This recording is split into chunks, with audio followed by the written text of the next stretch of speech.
Dan setelah diutusnya Nabi Sallallahu Alaihi Wasallam, manusia yang terbaik adalah ulamanya. Sehingga garis pemisahnya adalah keberadaan Rasulullah Sallallahu Alaihi Wasallam. Sebelum Nabi Sallallahu Alaihi Wasallam diutus, tokoh kesesatan adalah ulamanya. Para pendeta Yahudi, para pendeta Nasrani, tokoh kesesatan di kalangan Majusi, tokoh kesesatan di kalangan orang musyrikin. Sehingga para pemuka agama sebelum diutusnya Nabi Muhammad SAW adalah orang yang paling menyimpang, yang paling jahat di antara mereka. Dan setelah diutusnya Rasulullah SAW, orang yang terbaik di kalangan umat ini adalah ulamanya. Karena mereka disebut oleh Nabi SAW sebagai warathatul anbiya, ahli warisnya para nabi. Sebab melalui mereka lah kita bisa belajar ilmu agama. Melalui para asatidzah, kalau yang ada di Indonesia, melalui kiai, melalui para tokoh agama, kita bisa belajar agama. Keberadaan nikmat itu bersambung sampai kita setelah kita belajar tentang ilmu agama yang disampaikan oleh para ulama di kalangan umat Muhammad sallallahu alaihi wasallam. Karena itu, setelah orang menyadari bahwa keberadaan Nabi sallallahu alaihi wasallam adalah nikmat, maka siapa yang tidak mau mengikuti Nabi, bahkan mengajak masyarakat untuk menjauh dari Nabi, mengajak masyarakat untuk menghindari ajaran Nabi, berarti dia telah mengganti nikmat itu dengan kekufuran. Dia mengganti nikmat itu dengan kekufuran. Seharusnya nikmat itu diterima, kemudian dia jadikan dan dia syukuri dengan cara mengikutinya. Namun ketika dia datang kebenaran kemudian dia tolak, dan dia mengajak masyarakat untuk menolaknya, sama dengan mengganti nikmat dengan kekufuran. Dan itulah ayat yang tadi dibaca oleh imam ketika salat subuh. Allah Subhanahu wa taala berfirman. Gimana bunyinya, Pak? Gimana bunyinya, masih hafal? Alam tara ilal ladzina baddalu ni'matallahi kufran wa ahallu qaumahum daral bawar. Tahukah kalian orang yang mengganti nikmat Allah dengan kekufuran? Dibaca oleh imam di rakaat keberapa ini kalimat ini? Di rakaat yang keberapa? Imam tadi membaca surat apa, Pak? Surat Al-Fatihah. Betul ya? Imam tadi baca surat Al-Fatihah ya?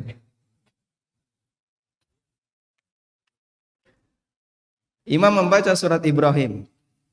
Alam tara ilal ladzina baddalu ni'matallahi kufran wa ahallu qaumahum daral bawar. Apakah kalian ada orang yang mereka mengganti nikmat Allah dengan kekufuran, dan malah mereka mengajak kaumnya untuk menuju ke negeri kebinasaan, jahannam yaslaunaha, dan itu adalah neraka jahanam.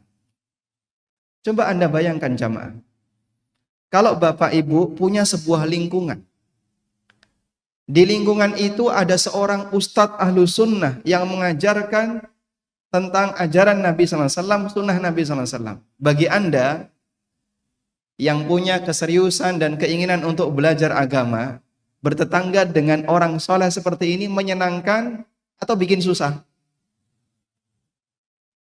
Ya, bertetangga dengan ustadz itu menyenangkan, marakno seneng atau marakno senep? Seneng atau senep, Pak? Senang ya? Kenapa kita bahagia? Nikmat itu didekatkan oleh Allah. Sumber ilmu ada di sebelah rumah kita. Sumber ilmu tidak jauh dari kita.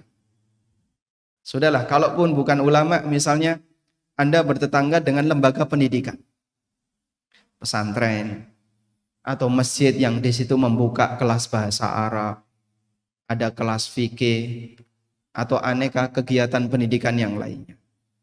Kita sebagai warga yang berdekatan dengan sumber pendidikan semacam ini, dan kita punya keinginan untuk belajar, ada perhatian untuk belajar agama, mungkin kita akan merasa bahagia. Alhamdulillah, saya kalau belajar nggak perlu ngantri di lampu merah. Nggak perlu macet ngantar anak saya, ini masjid sudah punya TK, SD, SMP, SMA, semuanya ngajarkan agama. Sehingga saat kita berinteraksi dengan lembaga pendidikan semacam ini, kita merasa bersyukur.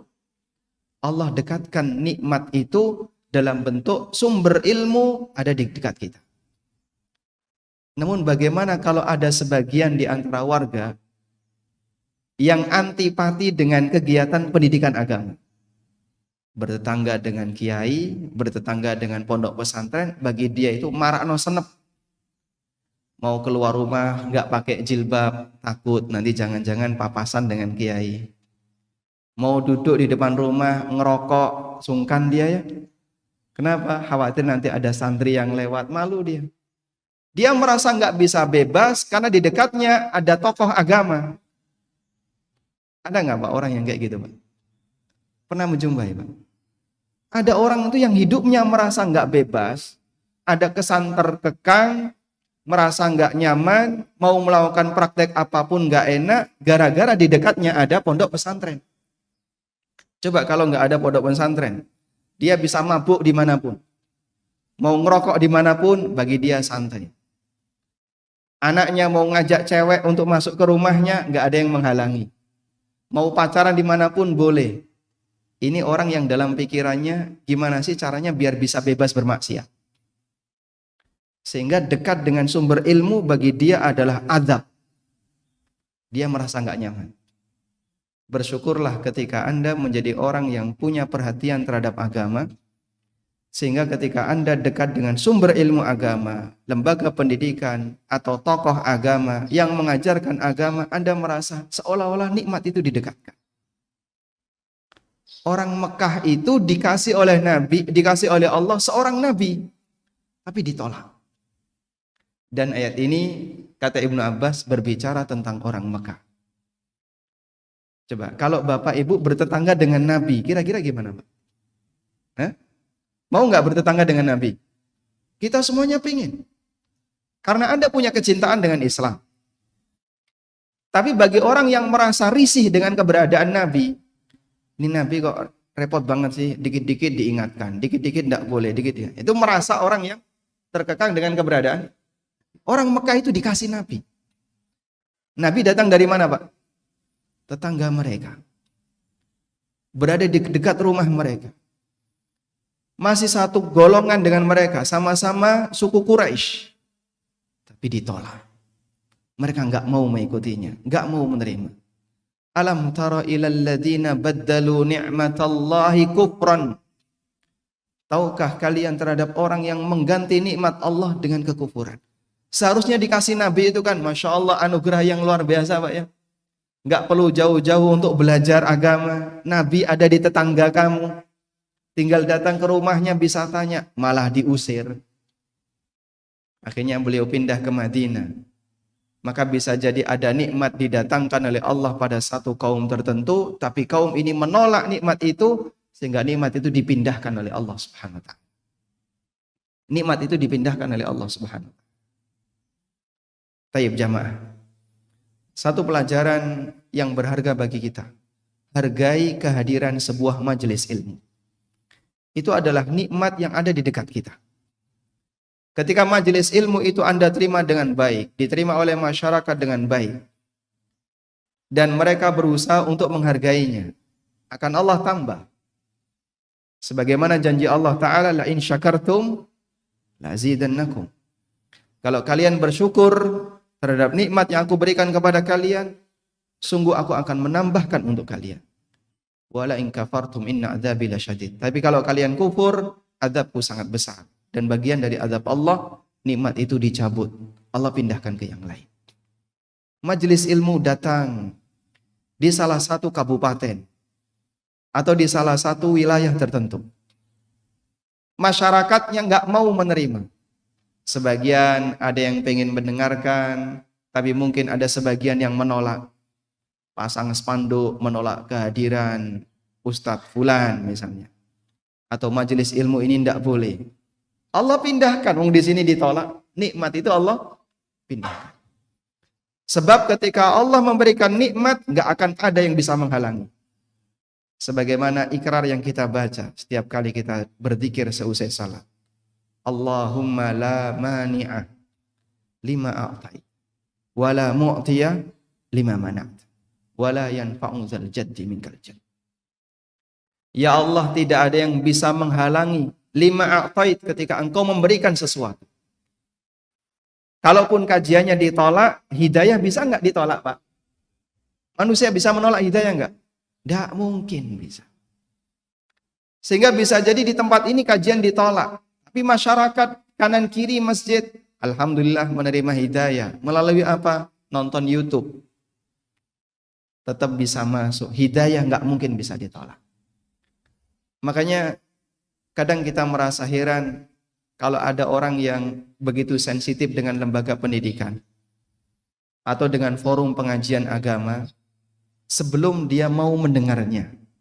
Karena kan rata-rata yang menolak itu a priori, tidak punya landasan. Pokoknya gitu kan? Sehingga hanya berdasarkan informasi yang tidak bisa dipertanggungjawabkan, sifatnya sepihak, lalu kemudian dia tolak. Allah pindahkan nikmat itu ke tempat yang lain. Nah, ketika Allah pindahkan kemana? Ke tempat yang bisa diterima nikmat itu. Mereka yang dekat dengan itu mendapatkan manfaat besar. Madinah menjadi kota yang terangkat namanya, padahal sebelumnya Madinah itu bernama apa? Namanya apa? Yathrib. Yathrib itu artinya tercela, Pak. Makanya setelah datangnya Nabi SAW, beliau larang jangan lagi menyebut Madinah dengan Yathrib. Dalam bahasa Arab, la tathriba lakumul yaum. Ini perkataan Nabi Yusuf. Pada waktu Nabi Yusuf menjadi penguasa, datang saudara-saudaranya, lalu mereka minta maaf kepada Yusuf karena dulu pernah berbuat jahat kepada Yusuf. Yusuf memaafkan mereka dengan mengatakan apa? La tathriba lakumul yaum. Sudah, nggak ada celaan bagi kalian. Nabi Yusuf tidak mencela mereka, tidak membalas mereka dengan mengumpat. Beliau memaafkan tanpa umpatan. Karena kan kadang ada orang yang memaafkan kesalahan orang lain, tapi diomelin dulu kan gitu ya. Dulu kamu pernah kayak gini sama saya. Dulu saya itu sakit hati banget. Kalau bukan saya, karena saya sabar, mungkin saya akan membalas kamu. Sekarang udahlah, kamu pergi dari sini. Diomelin baru dimaafkan kan gitu ya. Tapi Nabi Yusuf tidak. Ketika beliau memaafkan, nggak pakai ngomel. La tathriba alaikumul yaum. Nggak ada celaan bagi kalian. Nah, dulu Madinah namanya Yathrib, yang konotasi maknanya itu jelek. Lalu diganti oleh Rasulullah SAW dan disebut dengan Madinatu Rasulillahi SAW. Kotanya Rasulullah SAW, kemudian disingkat dengan Al-Madinah.